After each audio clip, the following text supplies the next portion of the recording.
సాహితీ మిత్రులకు నమస్కారం. వనజ తాతినేని కవిత్వానికి స్వాగతం. ఈరోజు జీవనానంద్ దాస్ కవిత ఒకటి వినిపించబోతున్నాను. ఈ కవితకు అనువాదం చేసిన వారు పి సింహాద్రమ్మ. కవిత వినండి. హే పక్షి, నువ్వెప్పుడైనా ఒకప్పుడు ఖాళీ తహాలో గాని ఉన్నావా? నువ్వు పదే పదే అరిచే అరుపు ఎవరికీ వినబడలేదా? ఆ ఒకనాటి అసర్హ మధ్యాహ్నంలో ఈ బెంగాల్లో ఉన్న ఆ నది మీది గాలిలో, రోజంతా అలా తెరిపి ఇవ్వకుండా కురుస్తున్న వర్షంలో, మేఘాలు దట్టంగా మూసేసినప్పుడు వర్తకుడు చాంద్ ఒకసారి తన తేనెటీగ పడవ వేసుకుని ఖాళీ దహా మీదుగా వెళ్లటం నా మనోనేత్రంలో ఉండగానే వాళ్ళు ఆ తుఫాను మూసిన ఆకాశంలో ఎక్కడో చిక్కుకుపోయారు. అప్పుడు లెక్కలేనన్ని పక్షులు కారు నలుపు మేఘాల వెనుక గాలితో పాటు ఎగిరిపోతూ ఎక్కడికో వెళ్ళిపోయాయి. ఇప్పుడు వర్షంలో ధలేశ్వరి నది ఇసుక పాయల మీద నుండి నేను చూస్తున్నాను కదా. ఎక్కడున్నా సరే ఈ చిన్న నీటి పక్షుల గుంపు ఖాళీ దహా మీదుగా ఎగిరినవే.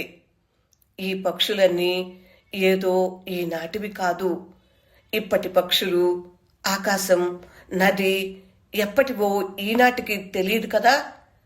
మానస ఇక్కడే ఉందా, ఈ ఫణి మానసలో? అవును, ఈ నది ఖాళీ దహా సరస్సే కదా. ఆ సనక వదులు జుత్తు ఎగురుతూ అలా ఆ గట్టు మీదే ఉందా? ఎంత సత్యమంటే ఇదంతా! విచారం, అలసట, బురదపాలు, నీ కళ నిజమే అంది మానస నాతో. అలా ఆనాడు తాను కూడా వెళ్ళిపోయింది. విన్నారు కదా జీవనానంద్ దాస్ కవిత్వం. మీకు నచ్చిందా? నచ్చితే లైక్ చేయండి. ఇక ఈ అనువాదానికి అనువాదకురాలు ఇచ్చిన ఫుట్ నోట్స్ వినండి. ఖాళీ దహా అంటే అది ఒక నది క్రమంగా ఎండిపోయి ఇప్పుడు సరస్సుగా మిగిలిపోయింది. 15వ శతాబ్దపు చాంద్ అనే వ్యాపారి తన అనేకమైన నౌకలతో ఖాళీ దహా నది మీదుగా సముద్రం దాటి వ్యాపారానికి వెళ్లేవాడు. మానస అంటే నాగదేవత, ఫణి మానస అంటే పాములు చుట్టుకుని ఉండే ఒక రకపు బ్రహ్మజముడు లాంటి ముళ్ళ డొంక.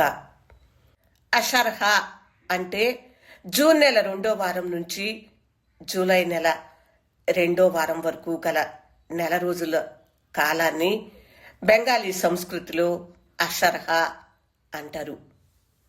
ఇదండి జీవనానంద్ దాస్ కవిత్వము, అనువాదము. వివరాలతో సహా విన్నారు కదా. మీకు నచ్చిందా? నచ్చితే లైక్ చేయండి, షేర్ చేయండి.